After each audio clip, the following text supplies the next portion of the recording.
Hello everyone, Foxy Games here. Welcome back to Final Fantasy XIV full story playthrough.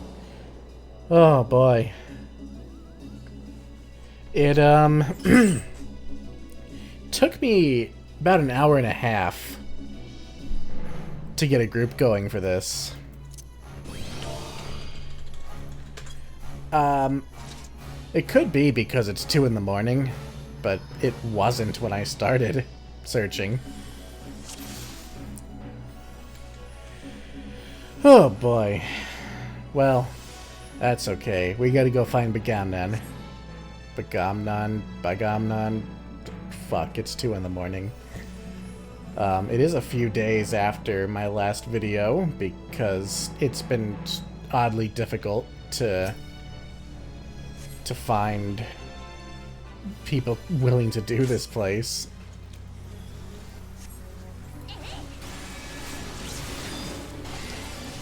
But it's okay. It's okay. We're gonna do this. Looks like I am off tanking, which is fine, being honest.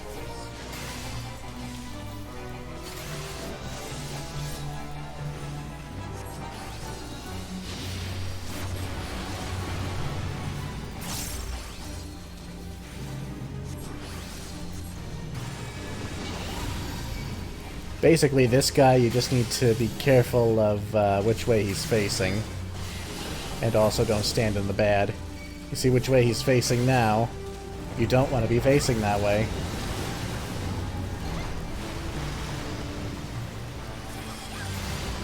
Oh, never mind. He pointed it this way.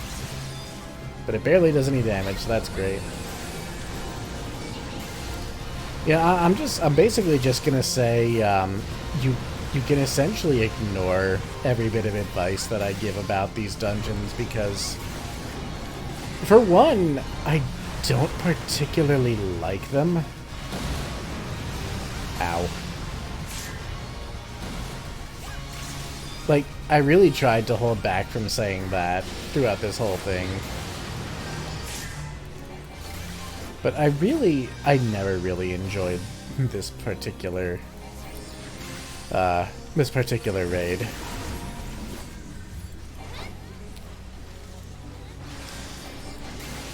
And you know, the reason for that is probably because my first time I did it, I went in blind. But, I mean, they have some cool stuff going on.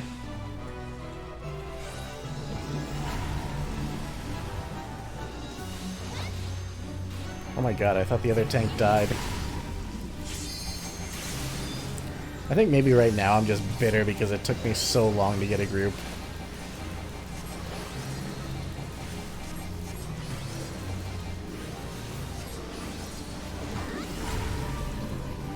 Oh dear.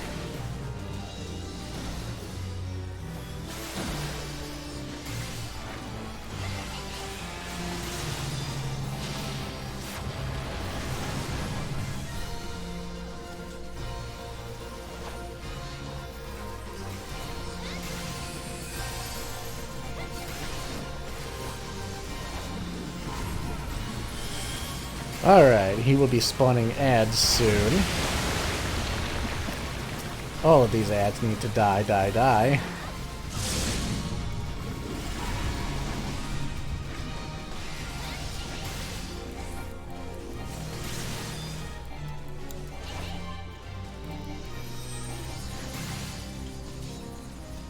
Stack with me! You fuck ass, why would you run away?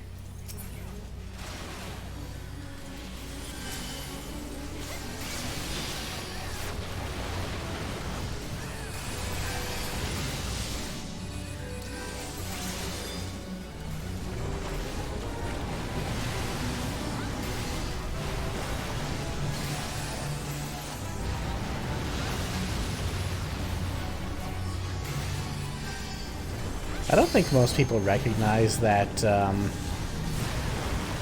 when you have that Dorito-looking marker above your head, you need to stack with at least one other person who has it.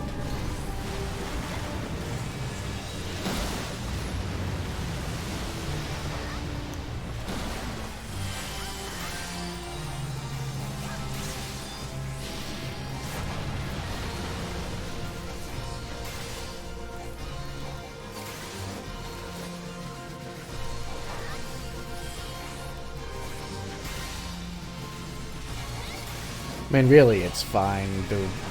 We're so well armored here that most people are not dying. Unless they're really standing in the bad. Well, I think we can be pretty confident that he's gonna die before he can do anything else. Yeah! Perfect.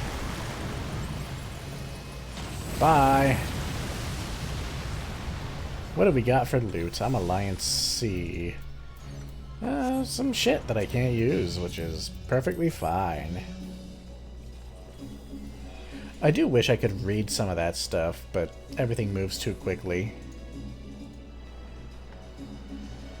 Well, and by that stuff I meant the shit that you saw glimmering on the wall there.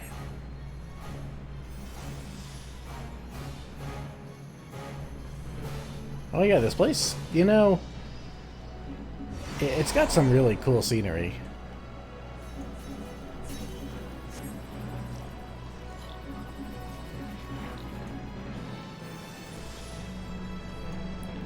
Man, the people of ancient Ivalice and the machine city of Goug, they were pretty fucking advanced.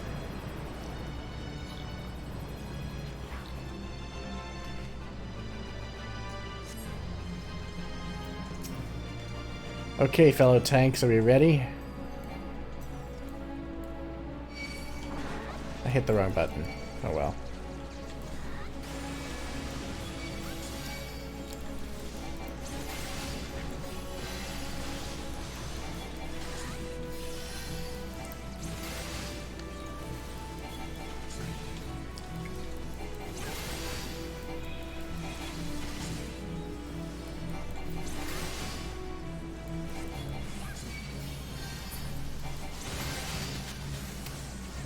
What are you doing over there, and why? Like, why would you do that?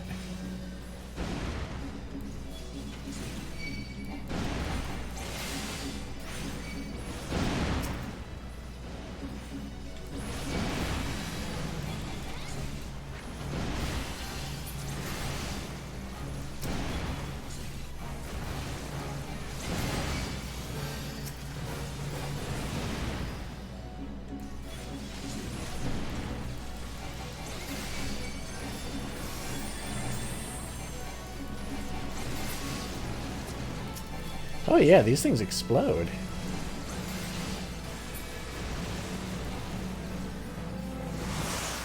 I'm sure that was a source of consternation for at least one DPS, like this Dragoon here.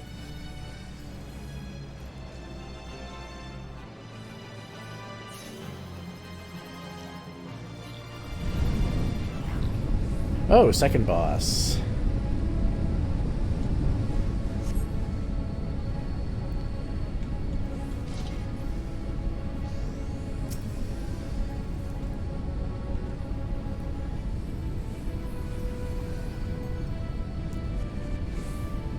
Let's hope I've got his mechanics down. Oh, by the way, these are all Lucavi demons, which were mentioned in that little lore primer. Basically, they are people transformed by the Zodiac Stones, or the Auracite that we have found.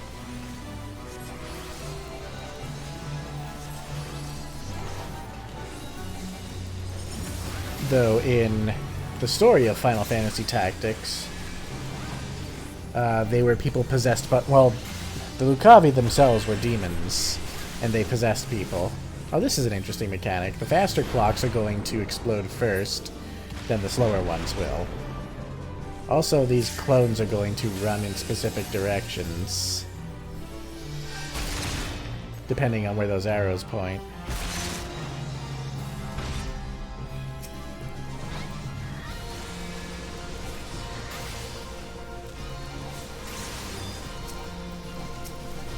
For some reason, I can't give him a shield. Oh well. Oh yes, a Gigas for everybody.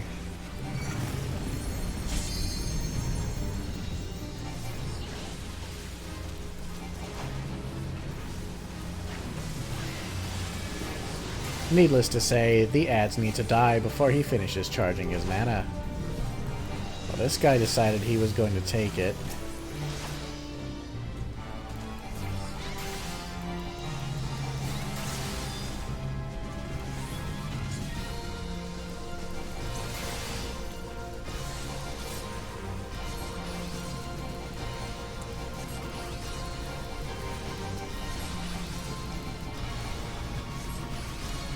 Come on. How much more do I have to fucking do? Oh, they're tethered, that's why. Shit.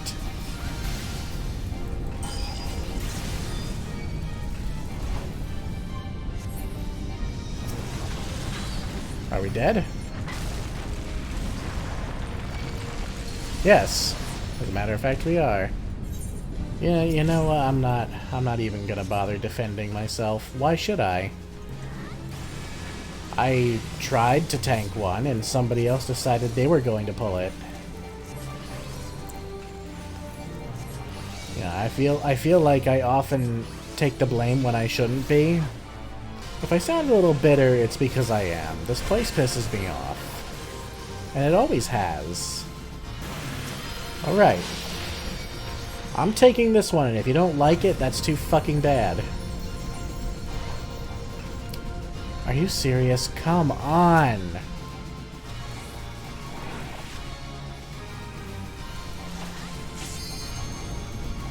Come on!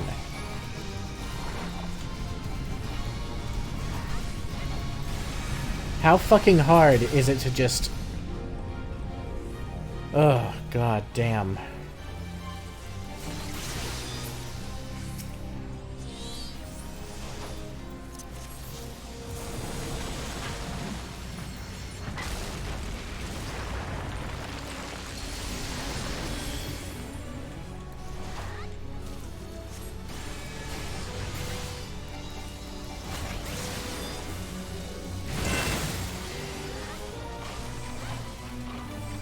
Oh yeah, that's right.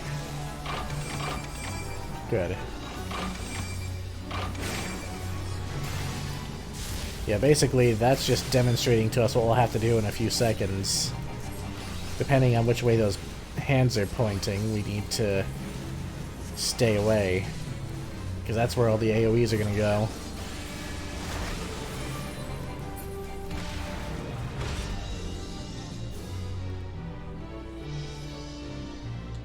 Okay, we're safe here. You are not safe there. You are not safe there. Oh, you are dead. This boss definitely overstays its welcome.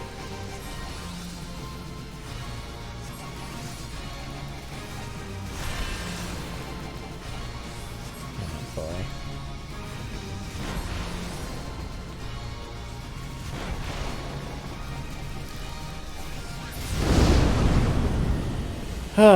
Thankfully, he did not have much left to go.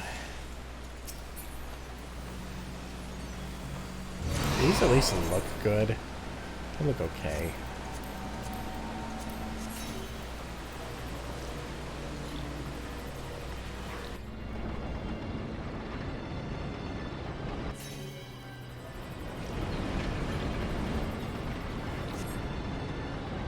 Alright, we're near the top.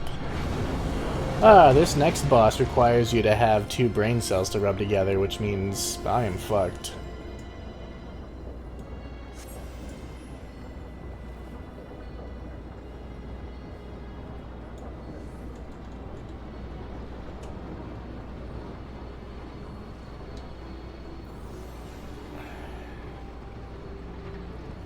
We'll go on you.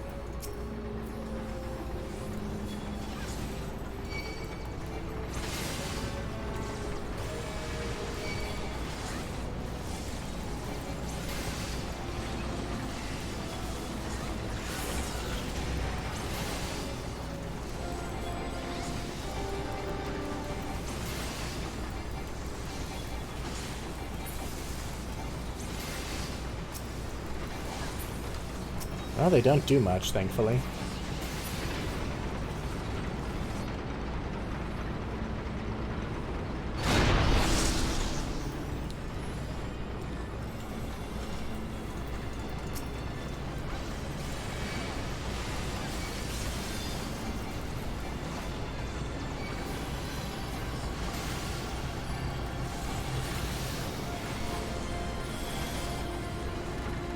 Alright. If you want to tank them both, you're welcome to it. Okay, if you're not attacking... I mean... Whatever. It's whatever. Pretty sure I hate this place. You guys get angry, Foxy, today. Oh, the DPS can handle that shit.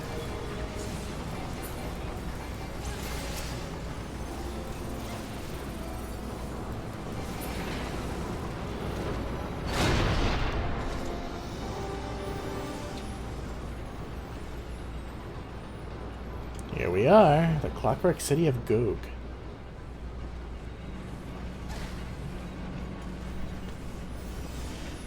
It's very clockwork.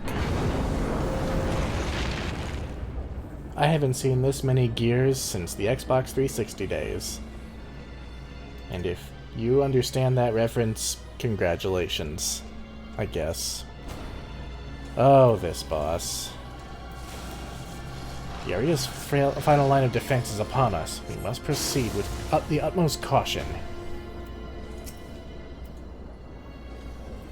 I hope everybody has their thinking caps on. Yeah, let's do this.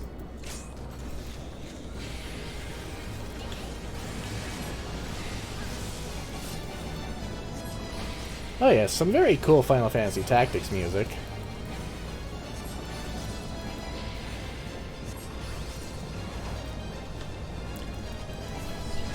Actually, was not done by Nobuo Uematsu.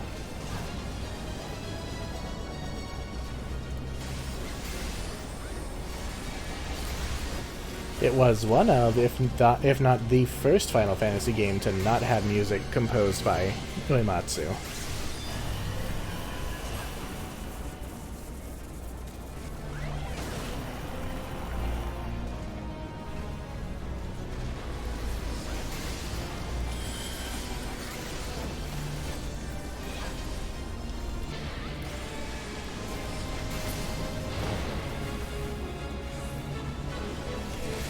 Do not touch. Eh. Okay. Well, that was dumb.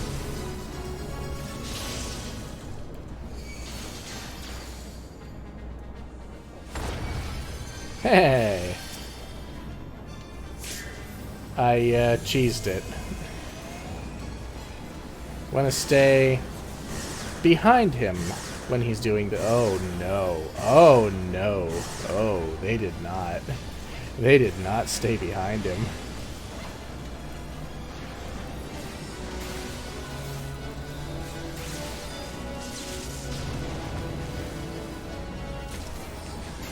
Well, hey, I got a piece of gear.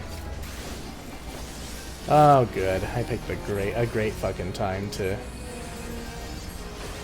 pop that cooldown. Alright.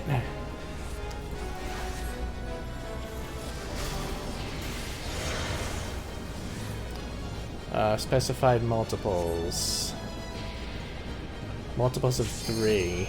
12, 10. Oh my god. 9. Okay, we're good. Basically, you have to follow his mathematical commands, and if you fail twice, you get fucked. Multiples of 4. I need to get over here.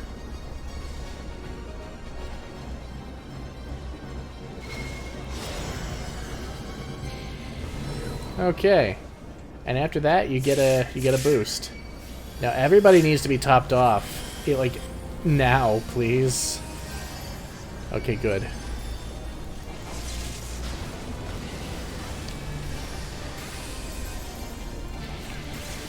Alright, next phase. We're all going to get pulled into a big old wormhole. And separated by alliance.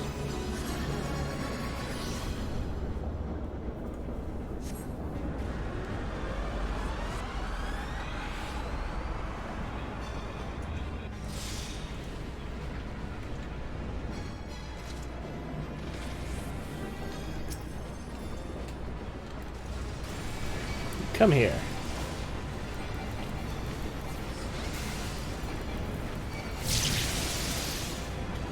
Acceleration bomb. Stop attacking when that cast goes off.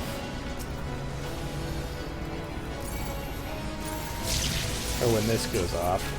Oh shit. Well, we all failed it. It's fine though.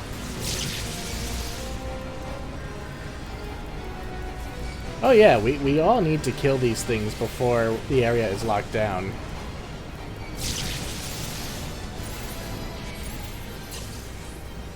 Let's get out of here. Let's see, did everybody else in my alliance die? Someone did.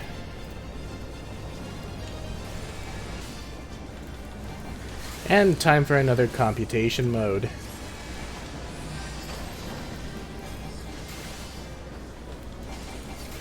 Increasing difficulty. I'm already dumb enough, I don't need it to be harder. Specified multiples. Okay, where are we going? Prime number. 7 is already a prime number, so I'm good.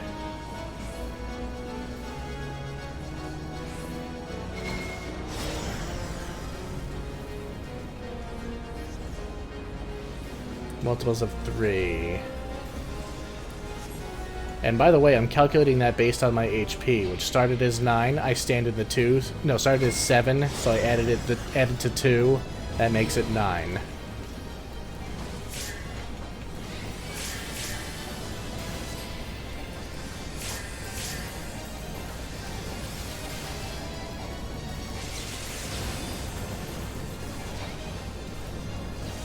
I can't believe I didn't fuck that up. I am retarded at math.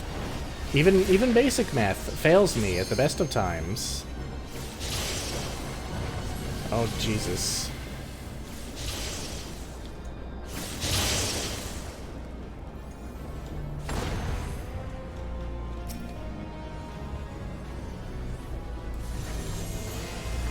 Oh yeah, really don't be in front of him now.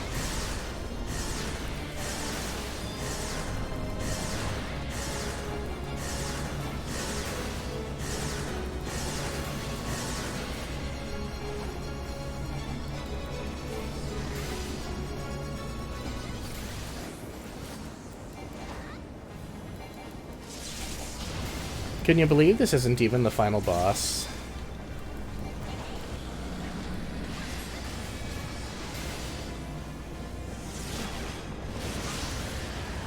Ventilate. I'm assuming that's bad. Yep.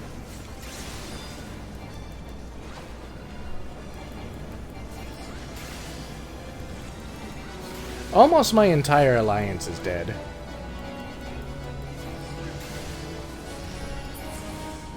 Well, hey. We survived.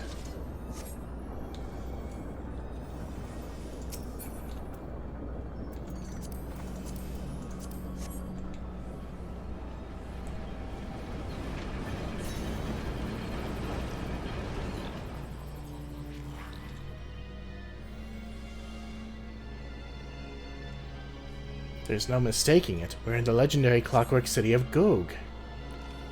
And it's beautiful. Where were they hiding this? It's a tiered city.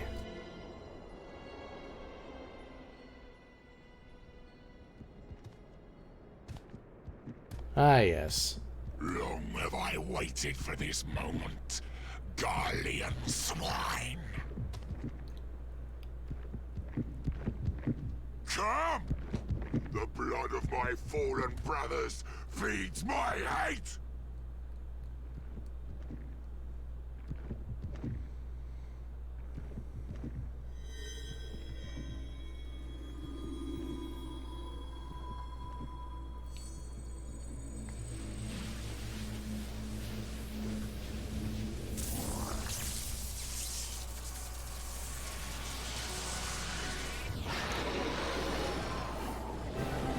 A big old magical clockwork dragon.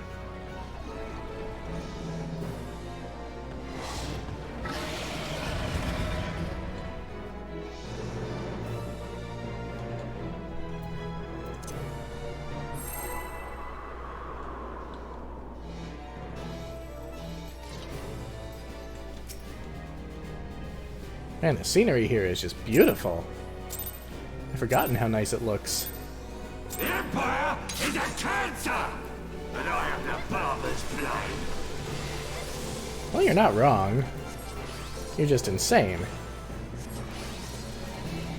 I'll tell you, limb from limb.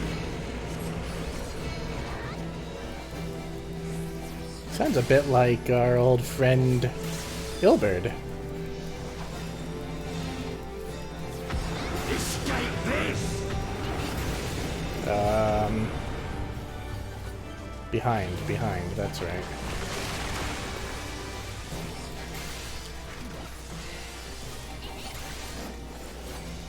Agony and sorrow.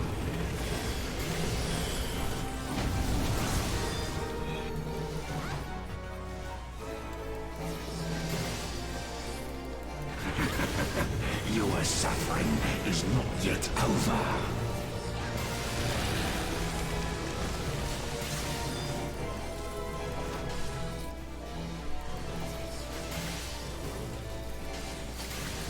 You will not have mercy.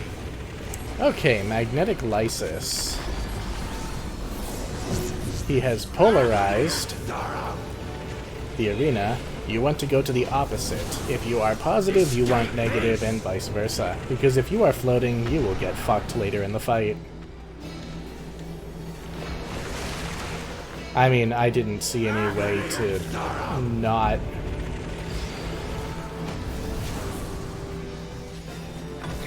Alright.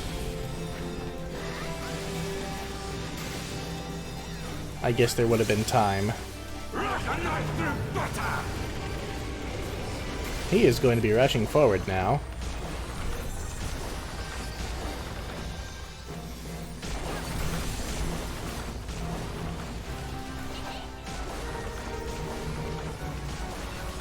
That guy got hecked up. Suffering is not yet over.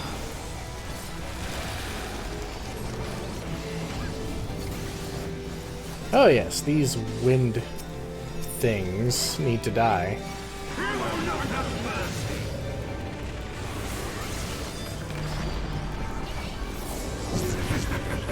Your suffering is not yet over.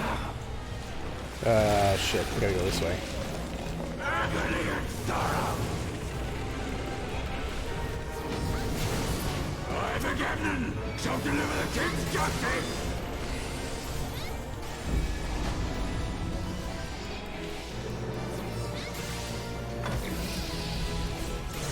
Feel the wrath of my breath. Oh yes, so here we go. Cyclone. If you are floating like this person, you're about to say goodbye. Those of us not floating will get put back down harmlessly. As for the other half of my alliance, You will pay for what you they're fucked. Archaeodemons need to be killed. Okay, there's should be 3.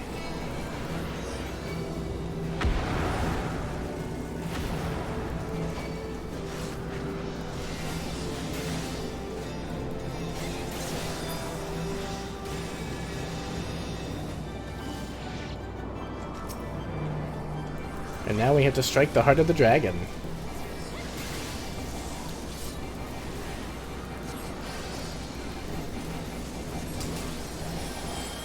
I want to remember this.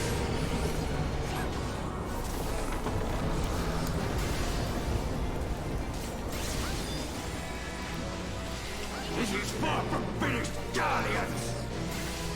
Yeah, he is filled to the brim with hatred. I'd say he's even more hateful than Ilberd.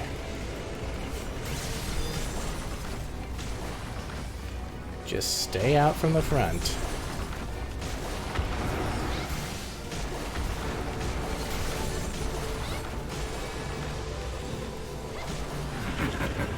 Your suffering is not yet over. Now that he's casting Growing Threat, he's going to be doing more damage.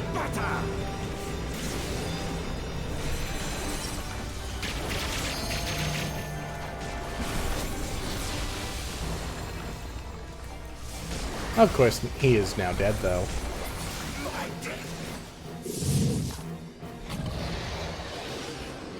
You may have escaped me in this life, but I shall be waiting in the next.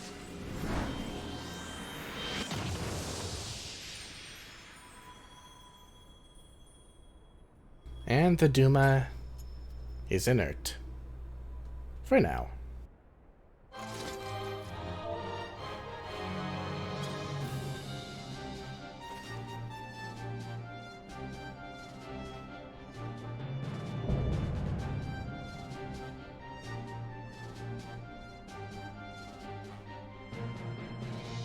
Alright, commend our healer.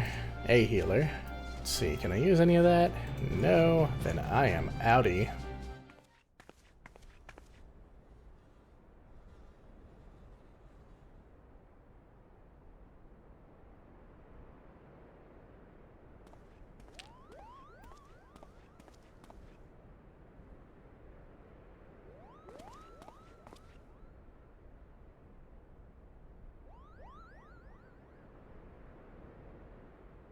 Mother's necklace.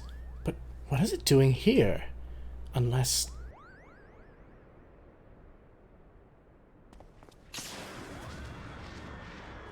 Uh-oh.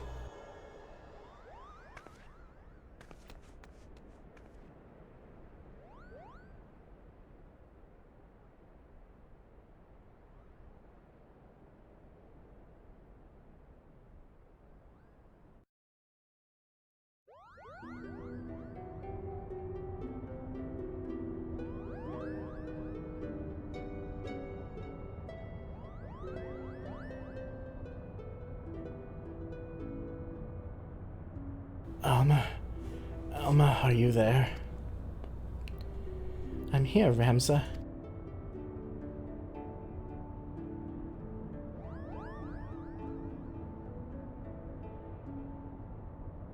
Extraordinary.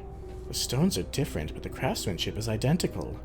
However did it come to be in Bagamnan's possession? Though they are indeed of a different shape, the stones appear to be cut from the same crystal. Oh, they are! Auracite! Auracite? And what makes you say that? Can't you feel it? You can feel it, can't you, Hurdy?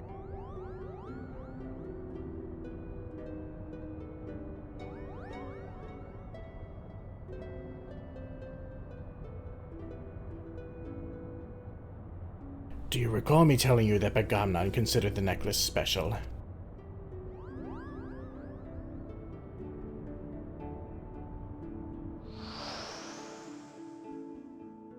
It was special because it was entrusted to him by Prince Razler. He was to return it to Princess Ashelia upon delivering Her Highness from Nalbina Fortress.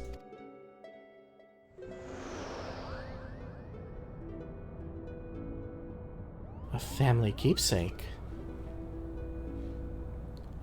Of course, and each necklace, each auracite, has acted as a lodestone, drawing both of our parties closer and closer to Ivalice.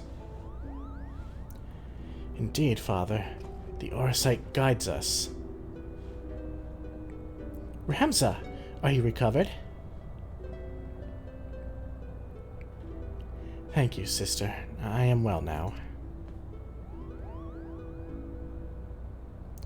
From what we know of the Duma and the Odious, vestiges of one's will may endure in an auracite. Could it be, then, that the desire of the former owner, or creator of these necklaces was simply to return to Ivalice? But who could that have been?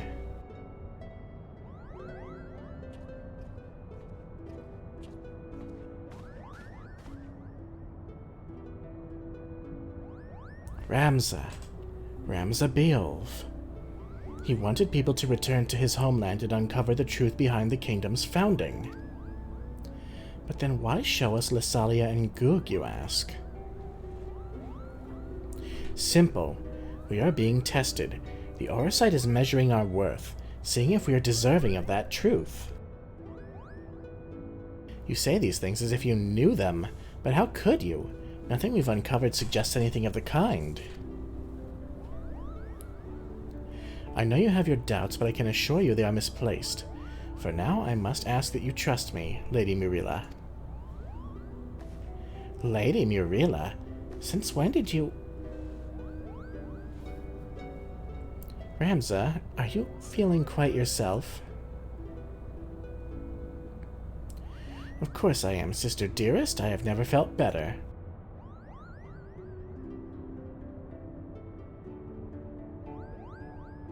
I sense a disturbance in the ether.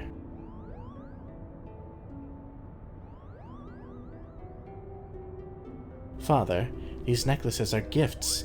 Gifts from the old gods who once watched over the Ivalicians. It is proof we have their blessing.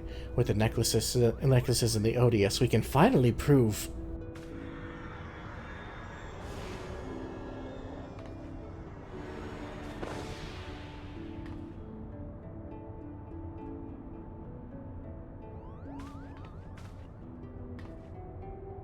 Thank you, Foxy. I know not what came over me.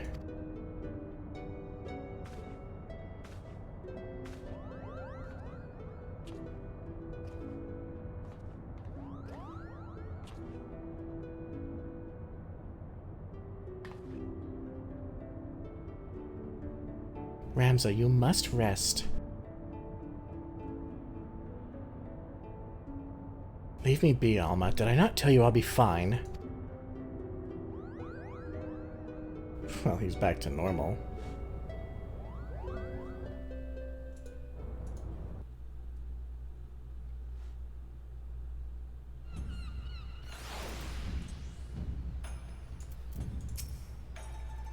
Another adventure under our belts, eh, Foxy? I'd best put pen to page before the details fade. Visalia, and now Goug. One would think our discovery is more than sufficient to prove the Lexentales' claims, at least with regard to Ivalice's existence. But something tells me that until Genomus has proof that his ancestors were not the heretics the Church painted them to be, he will not rest. And then there is the curious case of Ramza, at Alma's throat one moment, while Sister Dearest the next. He was like a different person when he came to, yet I seemed to be alone in wondering exactly what happened to him back at the Lighthouse. If you ask this lady, he must have taken quite some bump to the head when he fell. And again, it didn't take him long to turn back to his spiteful little self, so... all's well that ends well? It's never that simple, you know that.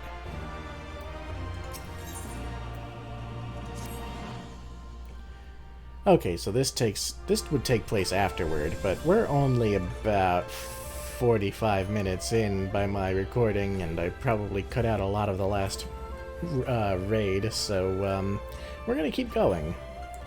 Greetings and salutations, Foxy. I suppose you're wondering whether or not the good Genomus has finally determined where in the world our next adventure is to take us. The good news is he has. The bad news, however... Now, while it is not in my nature to be a sensationalist, sensationalism is in my job description, so please bear with me when I tell you all is not right aboard the airship Lexentale. Something about Alma has me deeply worried. I would not trust this information in the hands of my publisher, let alone some sullen gate guard. Shall we continue our conversation on the Prima Vista, away from inquisitive ears? Miniguma doesn't seem particularly sullen, but I take your point.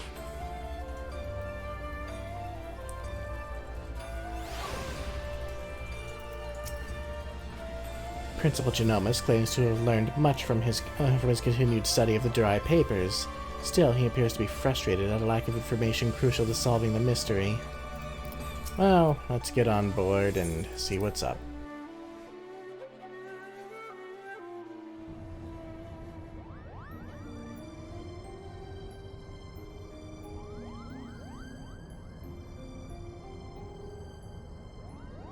The question is then, where exactly did Ramza and his fellowship journey next?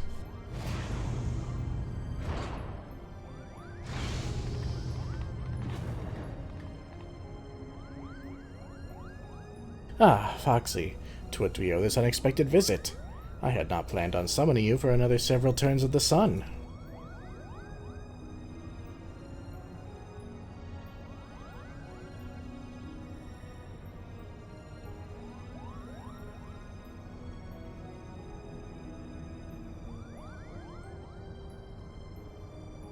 I apologize if we have caused you any worry. I suppose one cannot allow a reporter in their midst to not expect her to report what she sees, though I did expect a tad more discretion from Miss Murilla. Alma has, as of late, been experiencing difficulties with her health. Chirurgeons have been called upon to discern what exactly it is that ails her, but as far as they can tell, there is nothing physically wrong with my sister. The consensus is the rigors of an extended stay in a foreign land have taken their toll on her fragile heart.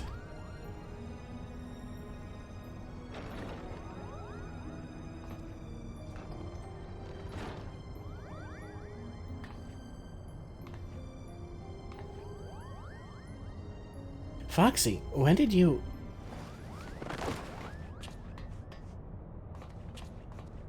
Alma! I'm fine, brother. It is obvious you are not. You must return to your chambers and rest.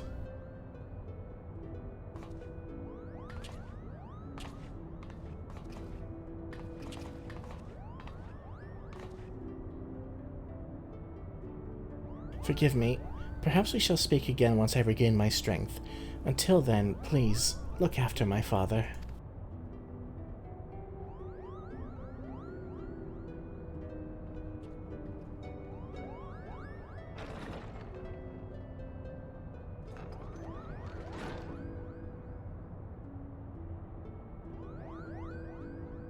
Now then, where were we? Ah, yes, the matter of our next expedition.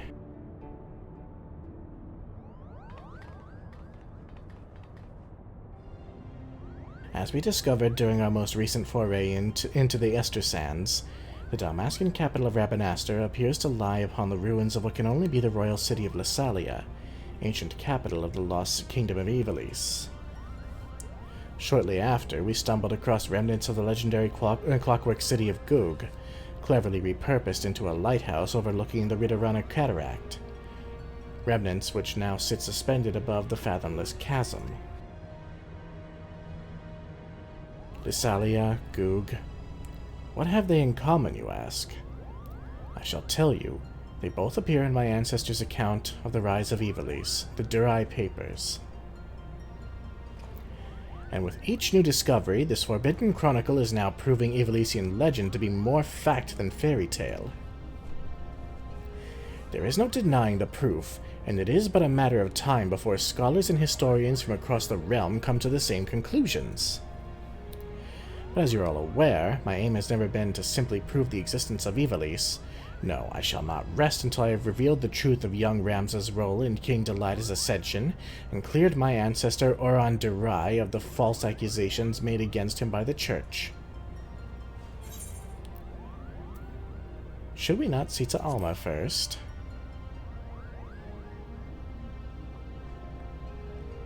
Kugani's chirurgeons would have us believe she is in no immediate danger, as her illness is not one of the body, but of the mind. To borrow their words, her spirit is in a state of unbalance and merely requires time to right itself.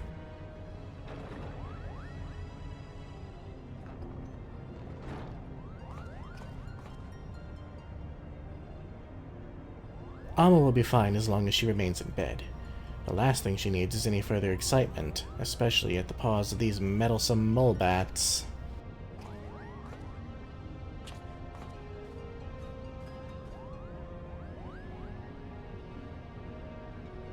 Though I must admit, both Mont Blanc and his brother have proven more useful than I would have ever dared to imagine.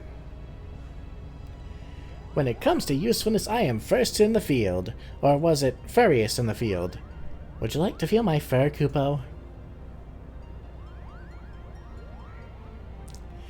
And you wonder why Ramza despises you so, brother. They do all the work and all you do is jest, Kupo.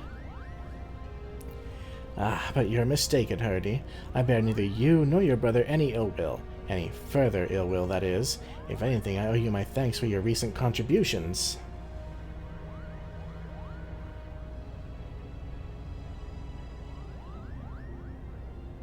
His thanks?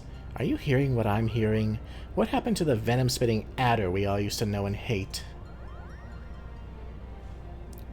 Alma certainly seems pleased with the change, but forgive me for not buying into this all-too-convenient transformation.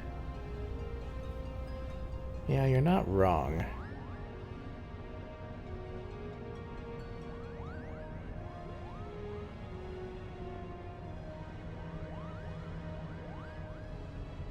Simply showing the world that Ivalice actually existed will not validate the claims chronicled in the Durai papers. That is correct, Father. The key lies with Ramzabeov. If we can find evidence of his hidden role in history, it will prove Oron's testimony true and safeguard our family name from ridicule. Which is why I turned the focus of my research to Delighta's forgotten companion and his actions during the War of the Lions. It was only then I discovered something most intriguing, an underlying struggle with an unknown force, a force with the power to bring about calamitous ruin.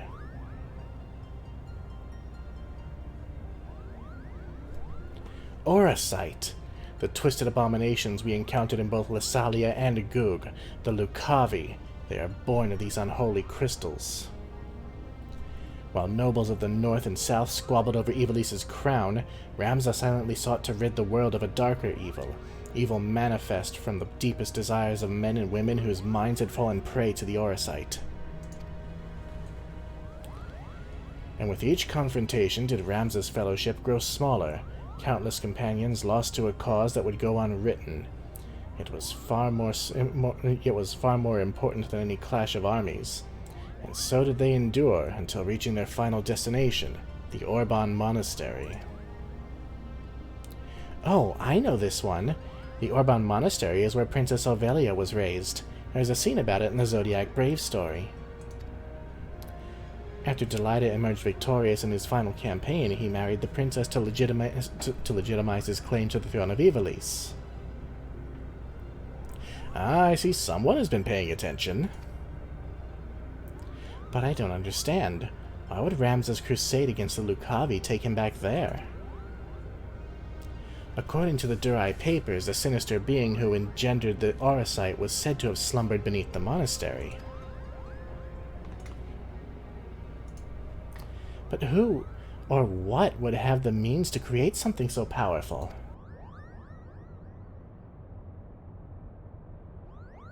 Ultima, the High Seraph. A seraph? What's a seraph? Seraphs are believed by some to be servants of the gods, divine beings whose only purpose is to carry out the will of their immortal masters. As to whether or not Ultima can claim this title, however, I cannot say. Just as there were those who chose to worship Ultima in her otherworldly might, there were equally as many who feared the visitor and her deadly magics, oft referring to her as the Angel of Blood for the carnage left in her wake.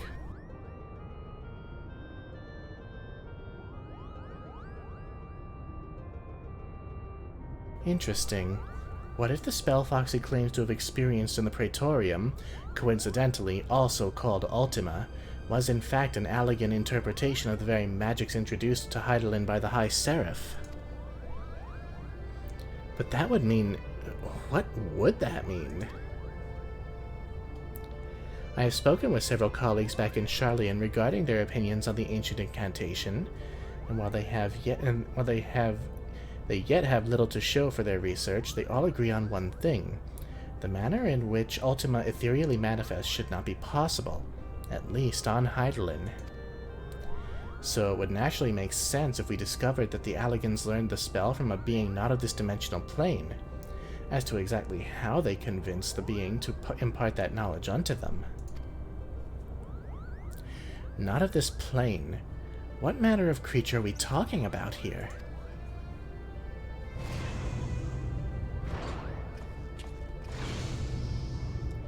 Likely one similar to Omega. How long have you been listening from the shadows, my friend?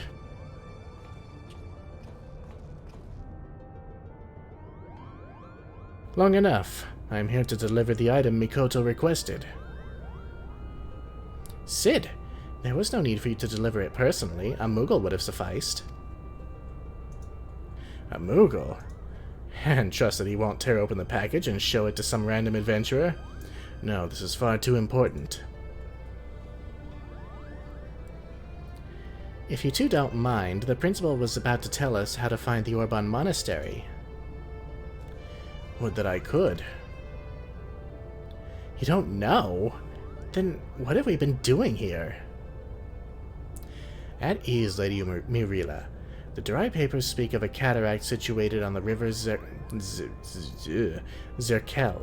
several leagues southeast of Rabanaster. There supposedly lies the monastery. Zerkel is not a name you will find on any modern Dalmascan map. Rivers, however, especially ones as large as the Zerkel is established to be, are rare in a nation more than half claimed by the sand. The river we seek can only be that which bisects Golmor on the Nangshan border. And for that invaluable information, we owe our thanks to our brothers Moogle. Their travels have made them veritable authorities on Dalmascan geography. Wait, but earlier you claimed you didn't know the monastery's whereabouts. I'm confused. Its location is not what concerns me, but perhaps the Moogles themselves should explain. Why, certainly! That verdant valley of vines and vipers to where we must voyage next is home to the Viera, and therein lies our little problem. The one thing the Viera do not suffer is trespassers, not even lovable Moogles, Kupo. Our glamours kept us hidden long enough to see the jungle was teeming with ruins, much like those we discovered in Lysalia and Goug, but the Viera trackers eventually found us and took us before their elders. We barely escaped with our palms, Kupo. So that is why we're still here talking instead of bound for the border. There are Viera who have spurned the strict code of their tribes, abandoning their people to come and live in the cities of Dalmasca. Finding and recruiting one to our cause might provide us with insight into how to reach the Orban Monastery ruins. Unfortunately, the nation's current turmoil has not made it easy to accomplish this task. We still require more time.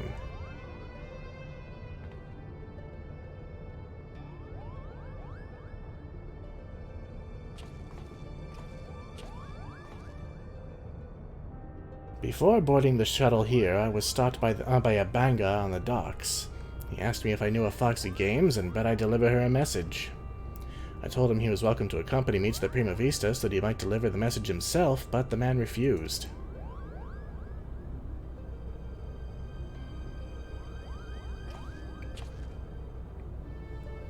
Mikoto, I saw this device crafted to your exact specifications, but cannot guarantee that it will function as intended, seeing as I had nary a subject to test it on.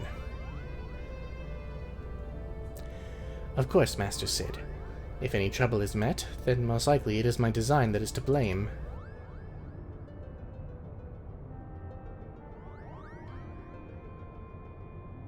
Your confidence in my craftsmanship is flattering, but you sell yourself too short, my dear. Here's to your success. Good day.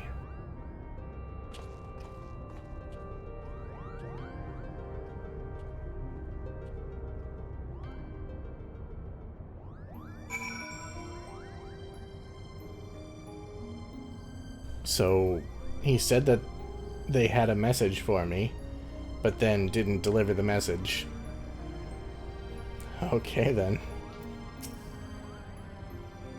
There is no question that Ivalice once stood atop the lands we now call Dalmasca, but with the passage of time, have remnants of those eras past faded beyond recognition.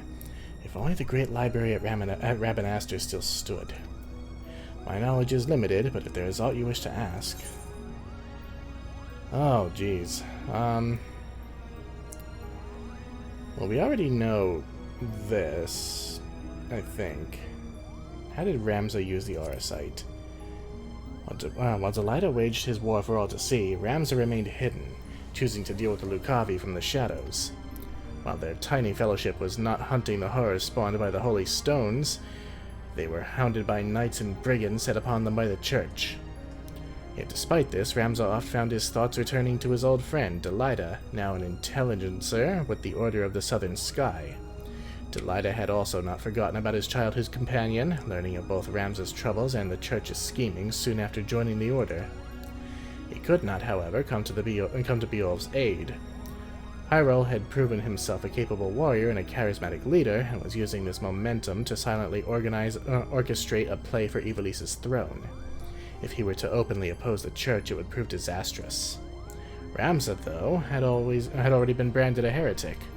Through Ramza, Delida might freely raise his sword against the Church without consequence to himself, as long as their allegiance remained unknown. Now one might view this as the future king simply using his companion to see his own desires to fruition, while even Auron himself opines on the matter in his papers. However, both Delida and Ramza were quick to recognize that as long as the blight engendered by the Auracite was allowed to spread unchecked, that true peace could never be realized.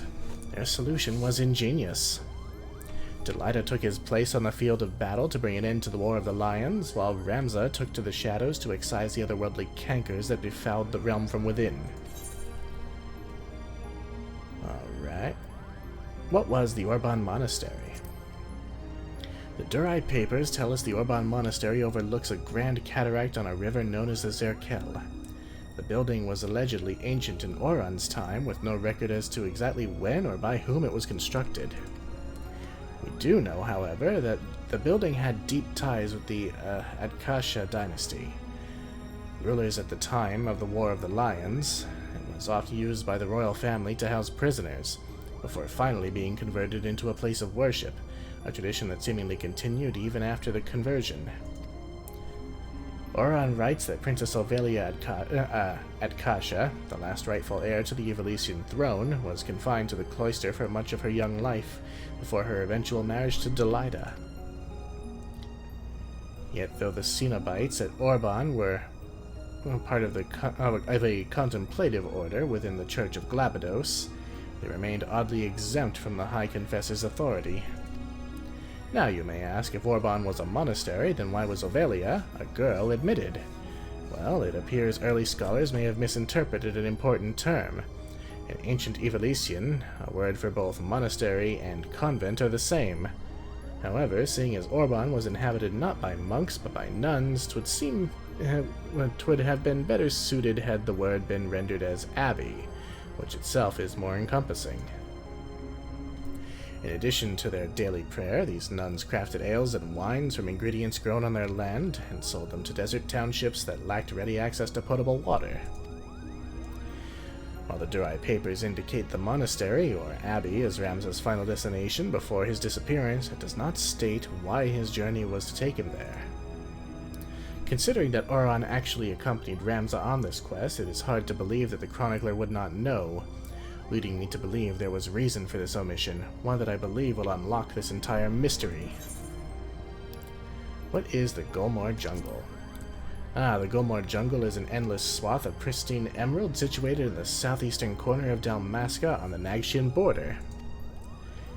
The hot and humid climes of the region have given rise to a nigh impenetrable expanse of towering sentinels and noisome bogs in which all manner of flora and fauna are allowed to flourish without the interference of man.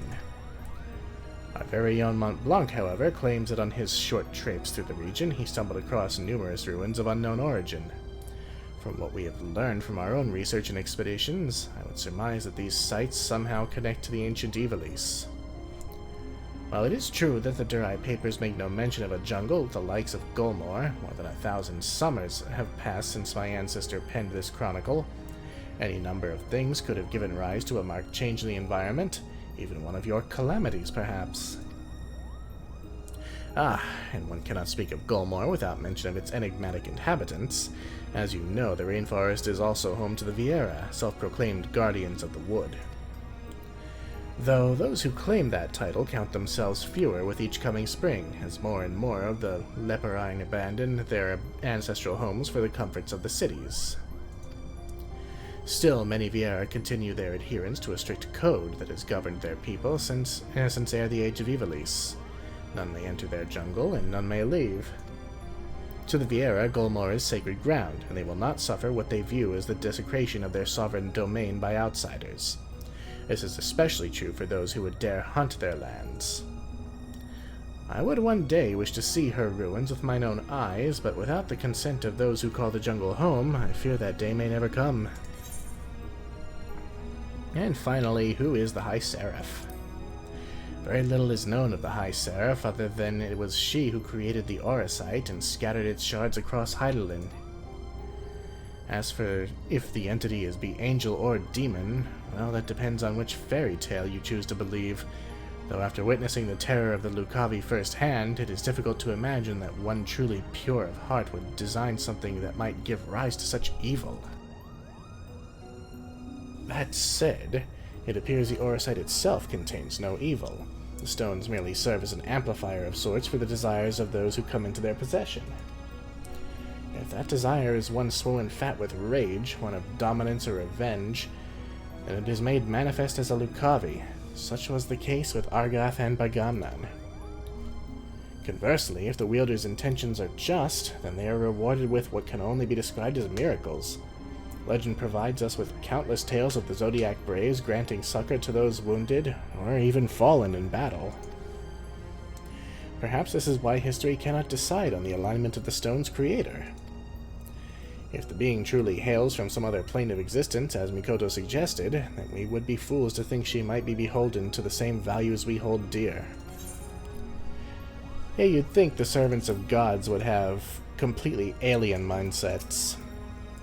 I have no issue with Ramza's unexpected change of heart, just with how it actually came about. I fear it might be the Auracite playing with his heart, Kupo.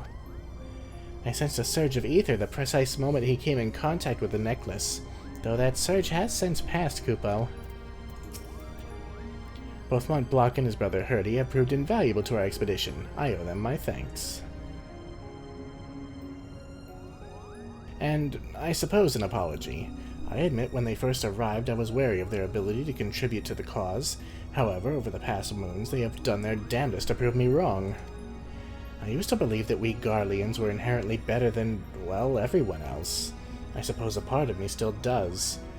It was what I was raised to believe. It's what all Garlean children are. Only now have I begun to realize the fool I was. Our exile here has forced me to face the arrogance that has controlled me my whole life. And what I found was that I was simply frightened. Frightened of change, frightened of admitting I was weak. And so I lashed out. And I am sorry that you, Mont Blanc, Boagi, and the others had to suffer. Yeah, maybe he is turning over a new leaf, or maybe he's possessed, who knows. You won't believe this, but since our time together in the Clockwork City, Ramza and I have grown inseparable. Why, I'd consider him a closer companion now than even my good brother Herdy. Just don't let Herdy know that, Kupo. Something is obviously very wrong with poor Alma, and why her father doesn't seem to pay her condition much mind is something we should all be wary of. Yeah, he is a bit single-minded, isn't he?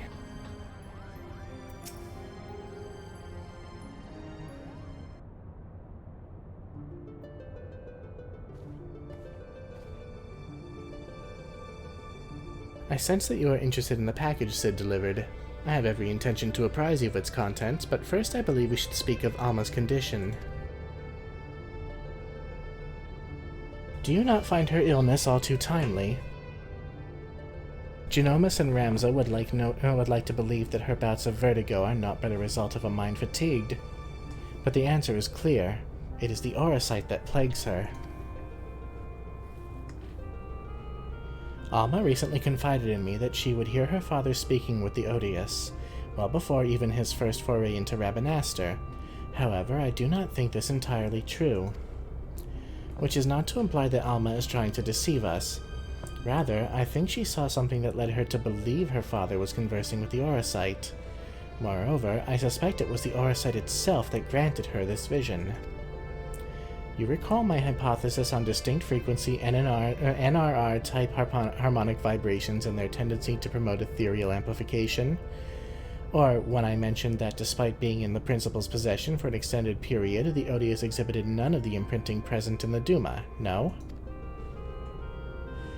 The Odious has never resonated with Genomus.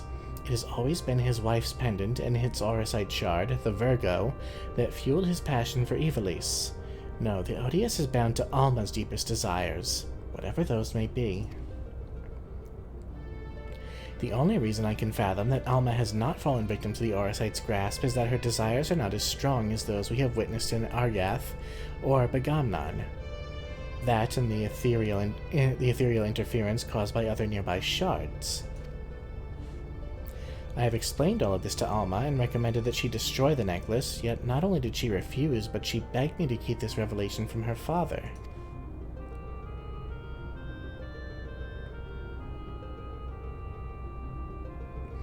And so I did the only thing I could.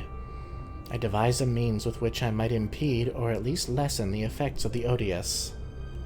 This device, while still incomplete, will amplify the NRR wavelengths emitted by the Virgo. This should work to interfere with those emitted by the Odious, thereby shielding Alma from the brunt of their effect.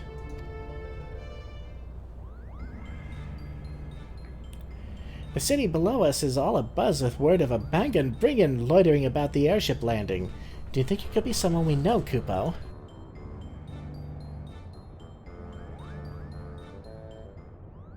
Yeah, it's probably one of the others.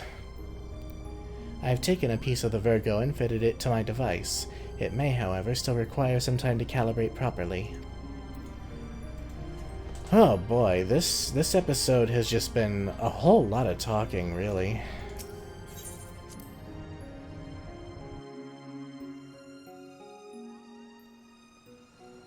It is Blaggy.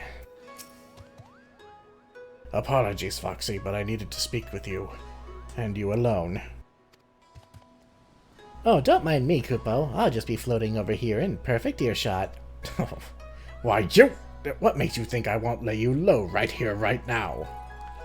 Because we're here to offer you a proposition, that's what. We need information on the Gulmore jungle, and thought a man as well-traveled as you might be persuaded to provide some. Gulmore? You of all creatures should know that it is Viera land. What are you offering, then? Why, the opportunity to tell us what you know. Genomus believes our next adventure lies beneath the jungle canopy, Kupo. I should have expected as much. Very well. Foxy, I came to ask if you would meet someone. Now it seems that someone may be able to assist Genomus as well. Seeing as you and the principal did right by us before, I do not see a reason why I cannot take both of you. Okay. Let me know when you're ready to depart for Rabanastre. We will travel in our airship. The Prima Vista would draw too much unwanted attention. Yeah, alright, let's go.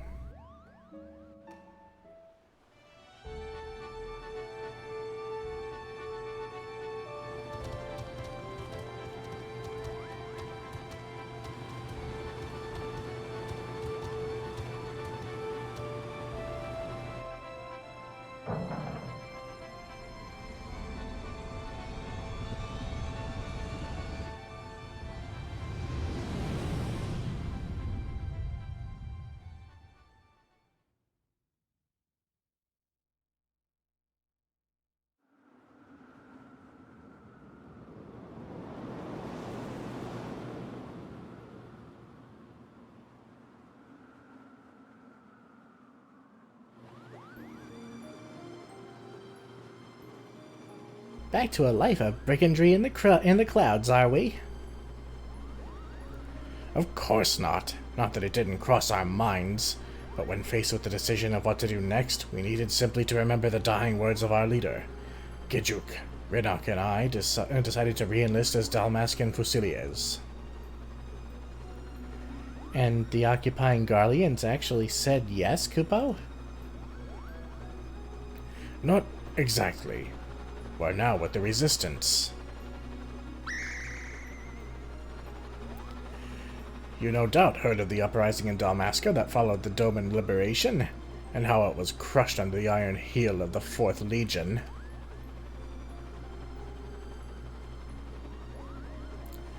The Resistance leaders were captured, tortured, and publicly executed. Yet much to the Empire's chagrin, the gruesome display only served to further rally the survivors. Remove the head, and 2 grow back in its place. Remove 2 and then there are 4. A person can die, but an ideal will live on. Now there exist several factions throughout Dalmasca. We belong to one known as Lexentales. And when we told our commanding officer of our recent crossing with you and yours, she simply insisted that we introduce you.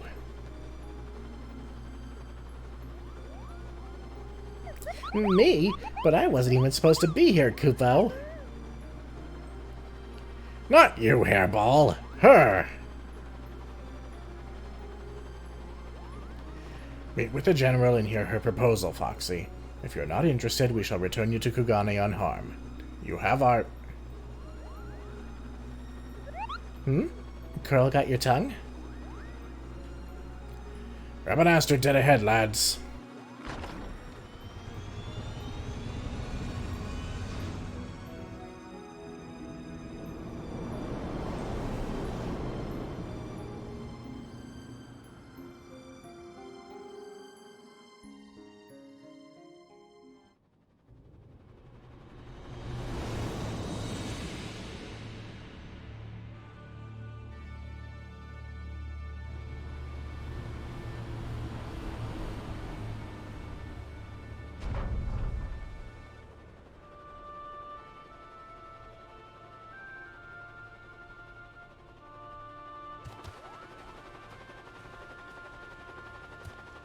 This way. We've many moms to cover before nightfall.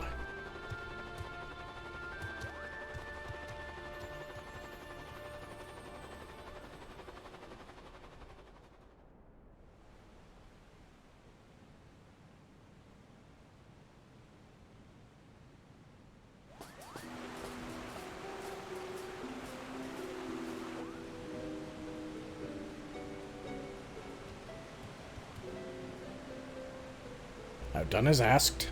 I bring you the Liberator. And here I thought she'd be taller.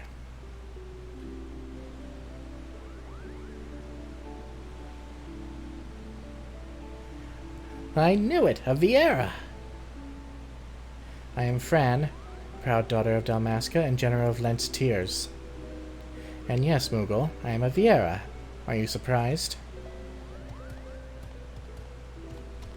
Why, yes, in fact, I am. Her kind are all supposed to be living amongst the trees, having shunned contact with the outer world, Kupo. There are supposedly a few who have left their homes, but I most certainly did not expect to see one here in this sewer. Indeed. This Banga claims you seek Orban. Does he speak true? Those ruins lie deep within the Golmore jungle, a place most sacred to my sisters. They would take great offense were you to defile it with your presence. What is more, Bwagi tells me you travel with Garleans, openly aiding those who would see our nation burn. How can we place our trust in one who would do such? Let's see. Well, we could be straightforward and say Genomus and his family defected long ago and they're not your enemy, or we could say my blade has tasted the blood of too many Garleans to count. I feel like this would resonate more with the warrior within her. And then you know the Empire and its people are one and the same. When you slay an Imperial soldier, you are not slaying an individual, you are slaying the enemy. Your companions, Liberator, are the enemy, despite their supposed change of heart. You misunderstand. Khan Genomus does not approve of the Emperor's warmongering. He wants to help Dalmasca and its impoverished masses, Kupo. And what would a Moogle know of my people? Does your blood run Dalmascan red? We could cut you open and find out.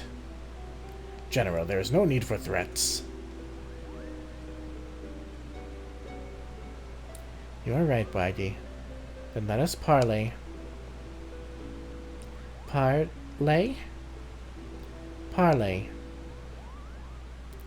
First, the Resistance requires men and women from Doma and the Eozyn Alliance, to join us in ridding Dalmasca of its Imperial invaders. Your past deeds have made you well known to the leaders of both. They will listen to you, or if not, they will listen to these scions which you claim allegiance. Second, the resistance requires gold. Gold to strengthen our forces from within. Your allies are in bed with the East Aldenard Trading Company, which continues its dealings with Garlemald even as you raise your sword against them, profiting from the Empire's rampant aggression.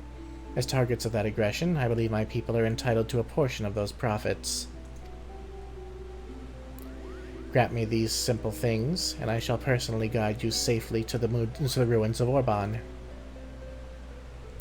And what of the Lexentales? See me to victory, and I'll take the Emperor himself. Those are my conditions. What say you?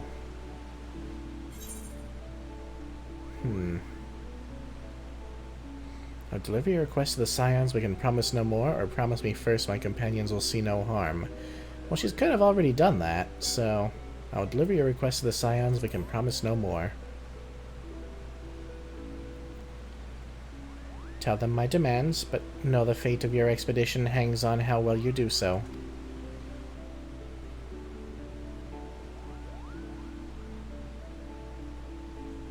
I'd say we have our work cut out for us, Kupo.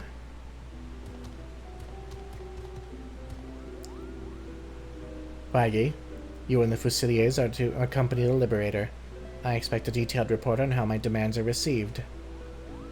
Yes, General.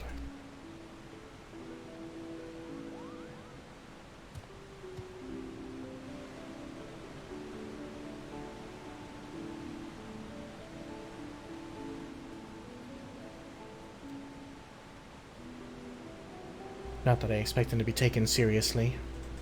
You're a fool to trust them, Princess. Princess?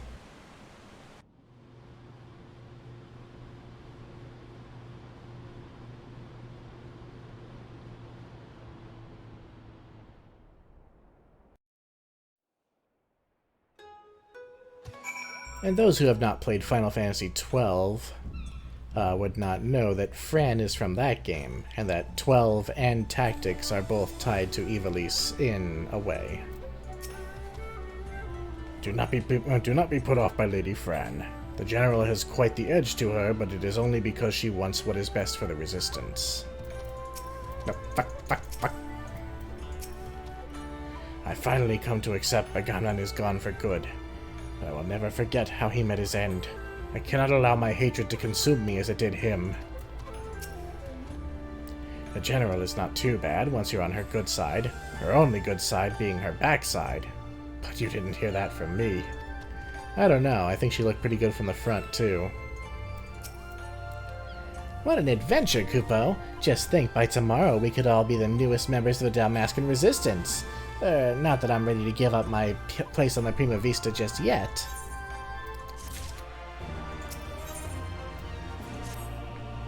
Hurry, hurry! If I don't tell someone of our adventure quick, I'll positively burst, Kupo!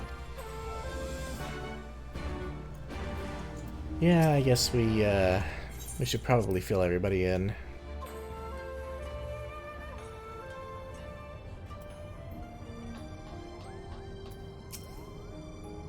Where have you been? In Rabanastre? With Mont Blanc? Why didn't you tell me? How am I supposed to report on something if I'm not there to see it? Let me tell them, Foxy. Let me, Kupo. There's no question. Oh, okay. Okay. Same shit.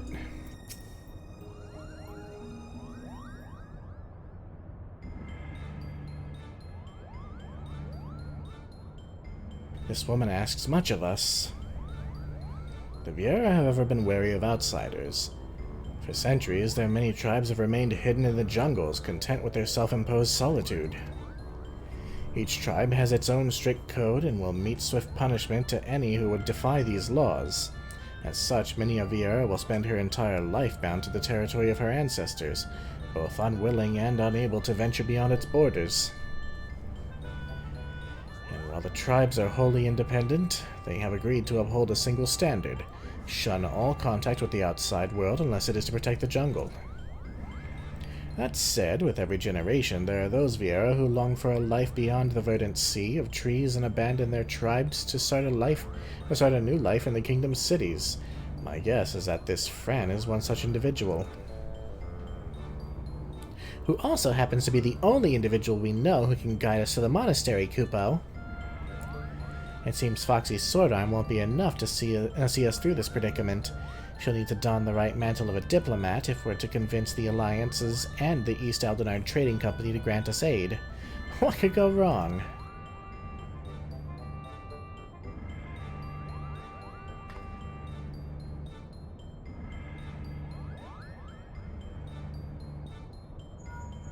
This is gonna be a hell of a thing.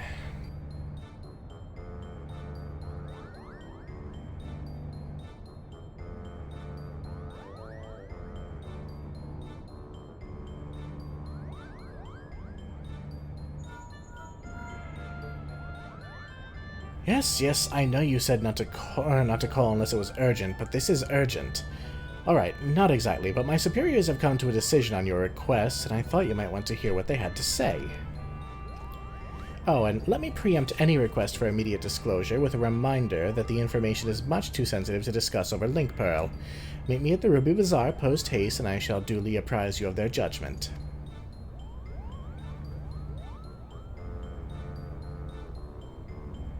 Well then, Foxy, what are you waiting for?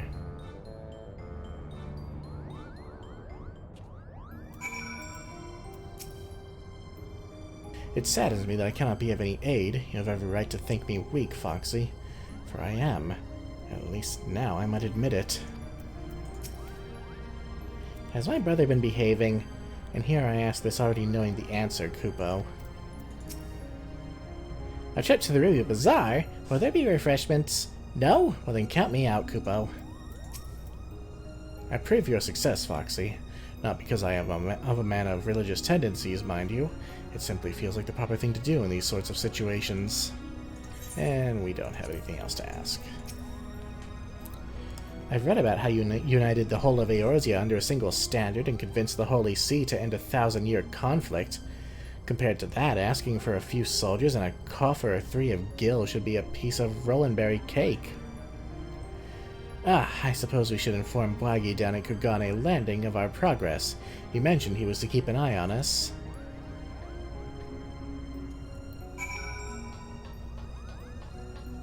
Oh, it's becoming a bit of a crowd, isn't it?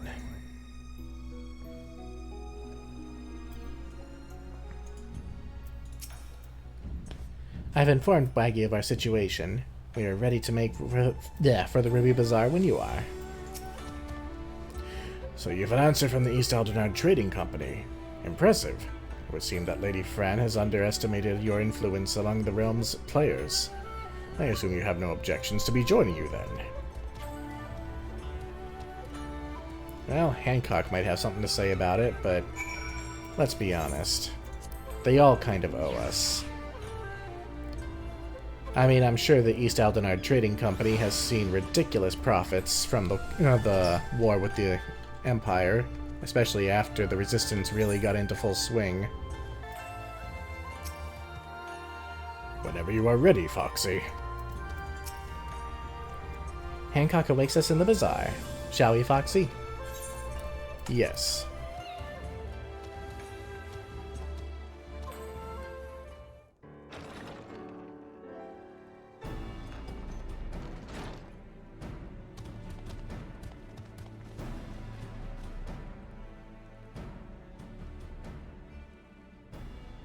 A lovely lady and a banga? And here I was expecting you'd be alone, Foxy. Ah, but excuse my manners. I am Hancock, representative of the East Aldenard Trading Company, assigned to oversee her assets here in Kugane. It is a pleasure to meet you.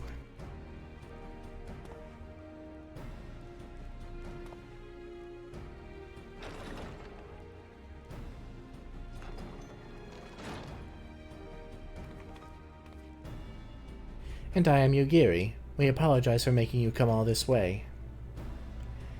Not that this is far from the landing to... Ahem.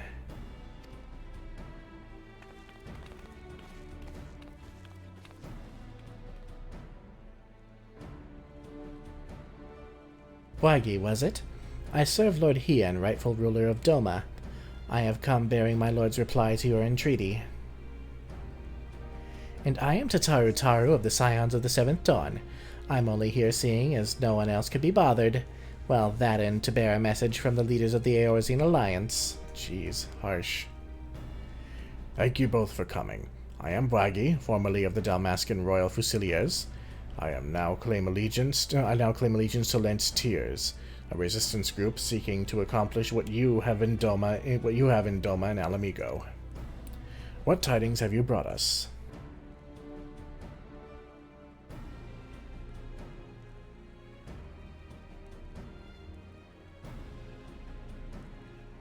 Allow me to begin, then.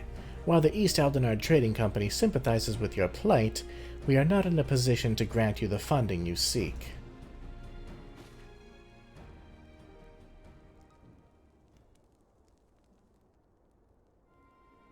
As you are aware, the East Aldenard Trading Company prides itself in its neutrality, be it in matters political or personal. And what of our relationship with the Eorzean Alliance? Ah, yes. What I meant to say was, here in Hingashi, the East Aldenard Trading Company prides itself in its neutrality, be it in matters political and, You must understand our position. Simply supplying coin to any one group would make it appear that we somehow favor that group over another, seeing as we conduct business openly and fairly with everyone. Doing such would be sending the wrong message and ultimately harm profits, yes. And by selling to both sides, you maximize profits while good men and women perish. How convenient.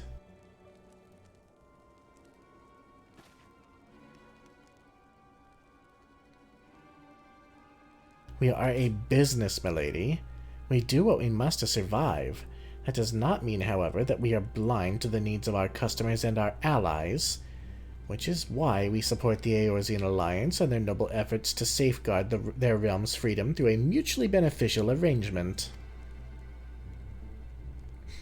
If it were my choice, I would provide your little resistance with all the funding it needs, but as my good friend Foxy knows all too well, it is not my choice.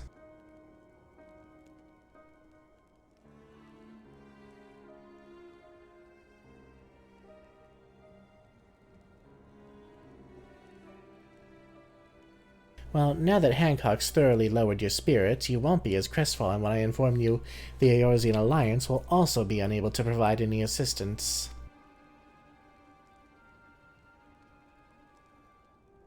And let me guess, you did everything in your power to try and convince the leaders of each city-state, only to watch as they politely declined our proposal, claiming an unfortunate lack of intelligence or resources.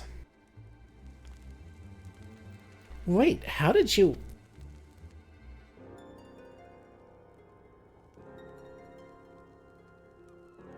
Lord Hien sends his greetings to you and yours, and under normal circumstances would welcome allies still suffering under the Imperial yoke.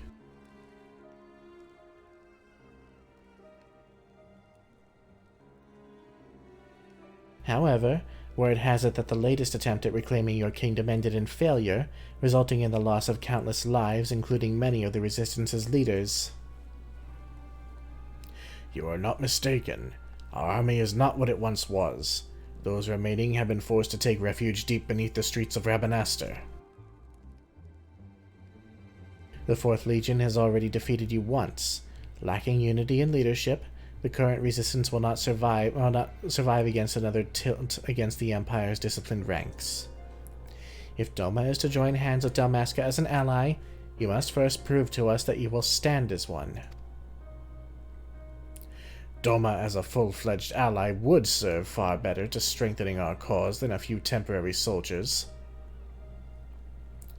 Yet even if we were able to wrest Dalmasca from the Empire's grasp, without unity amongst your people, the resulting chaos could prove even more perilous to the kingdom.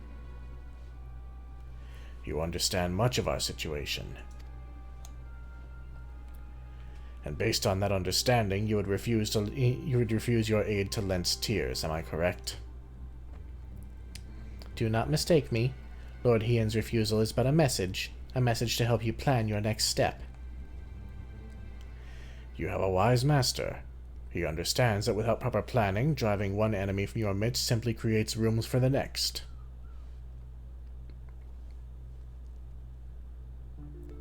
Lady Fran will no doubt be pleased to hear that your response was exactly what she expected.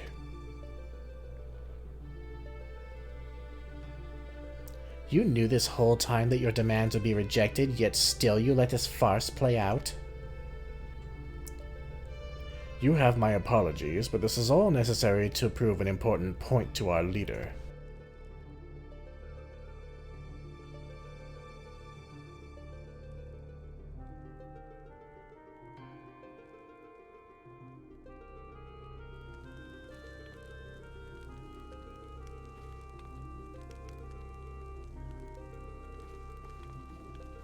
Tatara is really fitting in the Far East.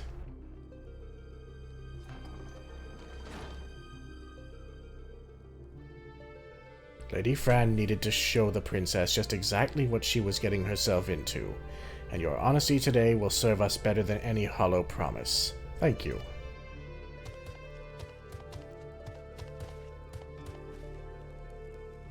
Wait, what about the Golmore jungle?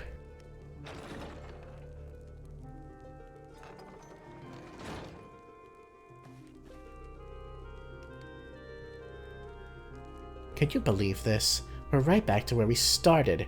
Principal Genomus will not be pleased.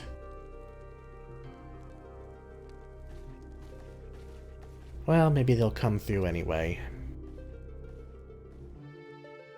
And I say that not knowing.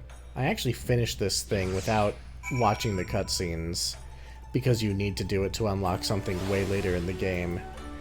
And I'm not normally one to skip cutscenes, you all know that. But, when I was forced to do it, oh, I was not happy.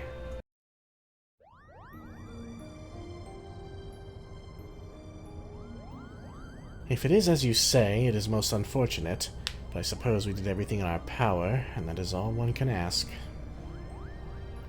I still do not understand. Why would Lady Fran send Foxy on this wild Paisa chase if she knew from the start it would be for naught? Brage mentioned something about Fran proving a point to their leader, whoever that may be.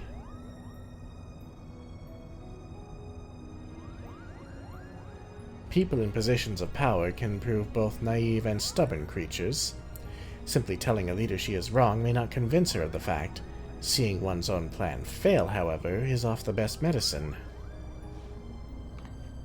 Naive and stubborn? Then the resistance is doomed. If a person as imposing as Fran is taking orders from her, then chances are this leader is even worse, Kupo. I would not be so certain, Mont Blanc. My guess is that the individual in question is still quite young and inexperienced, and that Lady Fran is trying to teach her to be an effective leader through example. By allowing her to make her own mistakes, Fran is granting her the ability to learn and grow from them, an experience that will ultimately benefit her when the time comes to make some truly difficult decisions. Now, I seem to recall reading that one of the many faces of the resistance before the recent quelling was a young girl of royal blood. Do you suppose... You may cease with your baseless presumptions, defector. The door was open. Of course. And you would be... I would be here on orders from the leader of Lexentales, against my better judgment, mind you. Greetings, Lady Fran, I presume. I am Genomus San Lexentale, principal of the Majestic Theatre Company. You and your colleagues are most welcome on the Prima Vista. What is it your leader would have of us? While you failed in meeting even a single of our demands, she recognizes that you were sincere in your attempts to see them fulfilled, and for that effort you are to be compensated.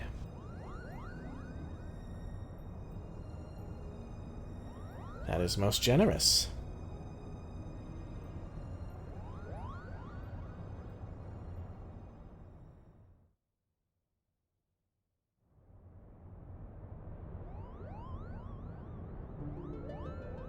The ruins which you seek are hidden behind a waterfall here, a point roughly equidistant from the river's source and its delta.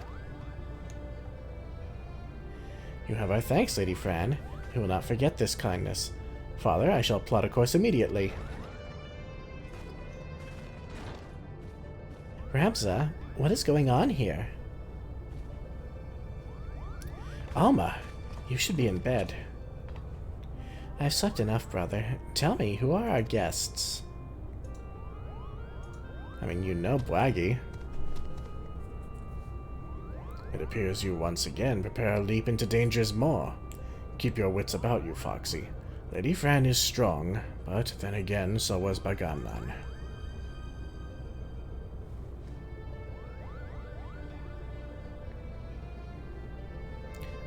If you'll excuse me.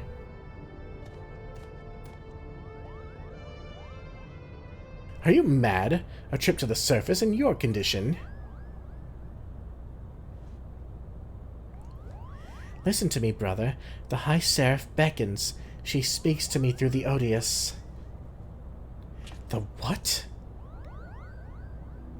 There's no need to worry. Mikoto and I have already devised a plan. I can help clear our family name. The Charlian has no say in this. I am your father, and I insist you remain here on the airship. What would your mother say if I allowed aught to befall you? Mother! That is what this is all about, isn't it? What it has always been about. You care not about Ivalice or the Oran name. No, you only seek to use the Oracite to bring Mother back. But you haven't been able to do that. You still do not understand how exactly it is that the shards translate one's desires into reality. That is where I can help. I can ask the High Seraph. It is she who created the Oracite. Ultima has bid me to come to her place of imprisonment. If we free her, she will reveal unto us the secrets of her creations. Do you hear what you're saying, Alma?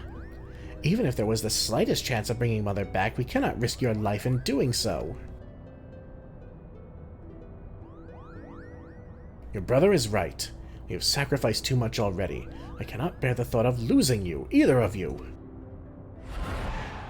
It is too late.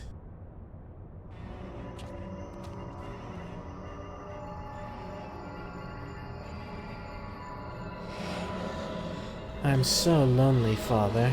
Why must you love Ramza more than you do me?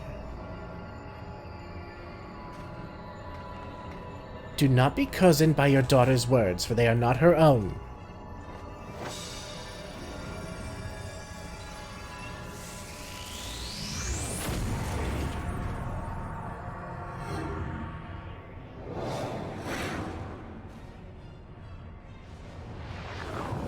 Help me, Rams.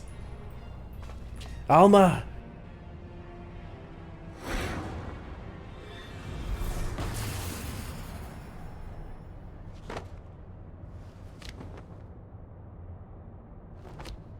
No, no! Cons for Fend. I told you. No one can control the power within those shards. No one! Foxy, here, take this. It might be the only thing that can save Alma, but we must hurry to the monastery.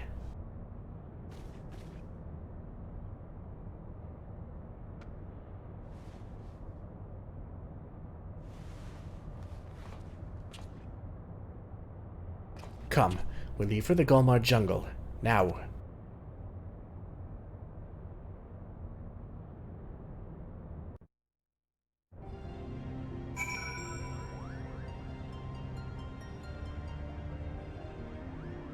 Well, things have certainly taken a turn for the worst. We have to go and find Alma before she becomes possessed by an ancient primeval deity angel thing. Oh boy. But that is going to have to wait until the next episode, where we will finally conclude this little foray into the ancient city of Ivalice. At least that's the hope. So, until next time, my name is Foxy Games. Take care, everyone. Bye.